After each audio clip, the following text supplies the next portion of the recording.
Tell us about the virtual lab. So the setup there is that it's a very versatile platform. So we have like an AI professor, sort of like an AI PI, sort of professor agent.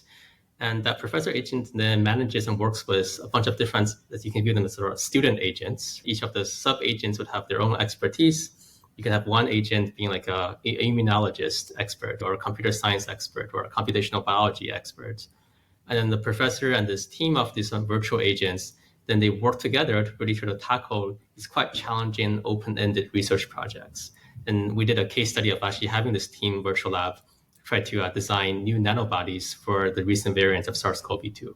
I think the headline result is that this virtual lab of agents that have these diverse interdisciplinary expertise, they worked together and they actually did something very cool with relatively minimal human feedback from us. They first developed like a new computational framework, a workflow for designing new nanobodies. So this computational platform that they developed actually uses quite sophisticated tools like protein language models like ESM. They use AlphaFold. They also use like more like Rosetta and more like physics-based tools.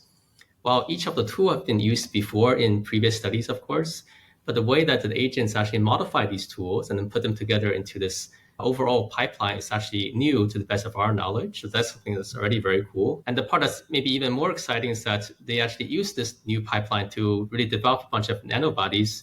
And then with our collaborators at the Chan Zuckerberg BioHub, we actually then made those nanobodies and physically and experimentally tested them. And a couple of these nanobodies actually look very promising in terms of having strong binding profiles to some of the recent variants, but while retaining and even improving its binding profiles to some of the earlier variants.